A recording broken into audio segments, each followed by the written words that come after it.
I make content for the same reason that I play the lottery. TikTok was, is, and perhaps will continue to be the most painfully accurate representation of the soured American dream. The promise of TikTok is not unlike this platform or the reasons why I'm making a video like this. With a clear message and enough determination, anyone under the guise of merit could be plucked from obscurity, awarded with exposure and promotion, presumably leading to life-changing IRL opportunity. I've benefited from the system, particularly within TikTok, like anyone else. I've connected with plenty of artists that I admire that I don't really know if I would have had that access otherwise. I've made real friendships, which I will say feels somewhat unique to that app's ecosystem for whatever reason. And I even marginally grew my presence as a musician, which was my main motivation to get on the platform in the first place. But what happens when that tap runs unexpectedly dry for some obscure, not clearly defined reasons? What happens when, seemingly on a whim, Trump, who initially poised to ban the app, is ready to swoop in and save the app from the grasp of the impending ban? What happens to all of the people, all of the creators, and all of the small businesses who created genuine interest and community within an app's limited ecosystem, are left without a clear idea of when and if that platform will come back? I don't know. But I don't think I ever did. The truth is that we will never be given real individualized control over platforms that are primarily funded and monetized through the transmission of privatized data. Every platform has its model citizens. While these model citizens will shift with the needs of the culture, it's not to say that they should be discredited in any shape or form. I'm clearly biased, but creators absolutely provide genuine benefit to the cultural conversation at large and beyond the confines of any particular app. But ultimately, and without much notice, these needs can be overridden to, I don't know, prioritize a level of placated retention, serve as pawns within politics, or a whole host of other fascinating things that maybe you and I cannot imagine. Some of us will execute that rags to riches satisfying story, but I think generally speaking, things tend to trend upstream. As with any other business, platforms are incentivized to promote and support those who have proven to be less of a financial risk than those who are taking a bit more risk. I don't really have a moral judgment about that specifically, but I do feel like overall we've become less curious or less prone to being uncomfortable in a positive way as a society. And I think that overall is negative. But anyway, I'm getting off track. The social media path to sustainable monetization for anyone, including myself, feels a lot like the early days of American Idol. In an instant, you could be awarded with the exposure and appearance of a long withstanding career, and the overwhelming exposure that you receive only incentivizes you to keep up this level of appearance. As with many American Idol contestants, you might find yourself with a come to Jesus moment where you find out that you checked a box in the terms and conditions that doesn't quite align with your goals, or that you're stuck within a contract that restricts your expression or earning potential surrounding what you create. The real winners of our modern American dream are not the artists and creators who have worked arguably very hard to beat these odds and earn the rewards of exposure and potentially income and opportunities through merits or other means.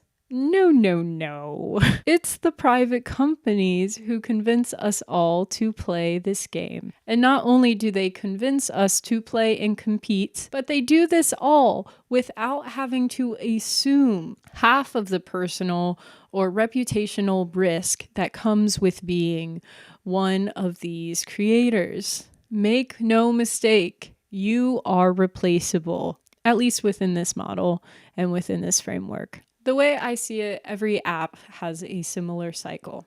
In the beginning, it's super fresh and everything feels very innovative, presumably because the app has not proved to have enough market share of user base, and so advertisers aren't attracted to the platform. People are creating because they want to create and share and connect.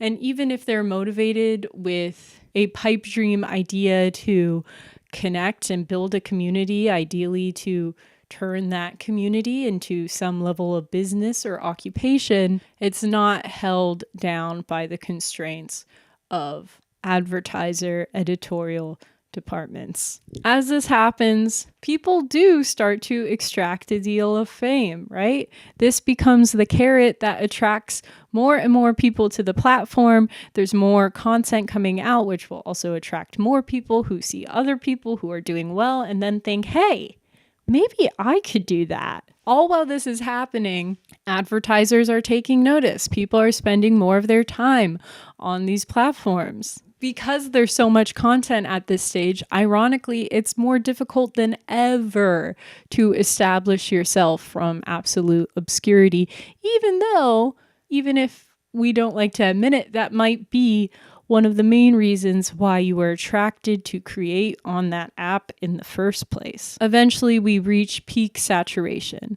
The app starts to become much less fun for the average consumer because you're constantly inundated with ads and presumably a increasingly smaller pool of regular creators that you're shown. The cycle repeats itself until there is a new app on the market, to which the competition begins again and again and again and again. It's not wrong to make TikToks. It's not wrong to strive for a lifestyle or opportunities that you don't already have access to. I do both of these things. But in rapidly changing times like these, where the lifespan of media becomes shorter and shorter, I think it's worth remembering who exactly benefits from our ardent participation and consumption. We are entering an age that is looking more and more like a winner-takes-all economy. The top 10% continues to own more than half of the United States' wealth. And I'd venture that that disparity is only poised to grow when we are elevating those who have already accumulated a great deal of wealth and also have control behind the platforms we create and consume on. We might think that the American dream is going viral, but the most profitable dream is convincing others that virality is still within their grasp, all while pulling the strings. I don't really know what my point is here. We all know that I love to talk about big tech in this age and how a lot of the monetary return from art has been extrapolated to those big industries and not patronized back into the creation and conversation of culture.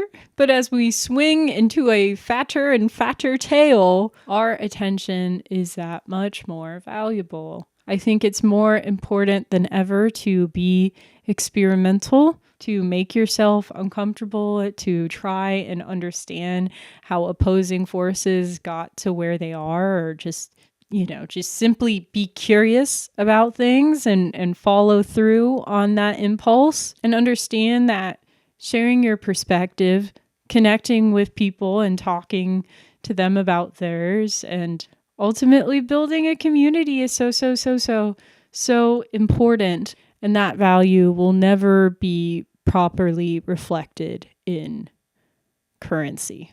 There is something so special, so difficult to define when we all come together and celebrate in our shared experience. And I think art and music are so incredibly proficient at that. And so, yeah, we still have to make stuff, even though things like this are discouraging. As cheesy as it may sound, greed and all the noise that it makes in our modern landscape cannot drown out the way we harmonize if we choose to use our voices wherever. Yeah, I don't know. I'm just saying stuff. Strange times. Things are changing. Things are definitely moving and grooving. But don't let that stop you from making. That's my main thing. That's what I'm trying to say. All right. Okay. Buckle up for 2025.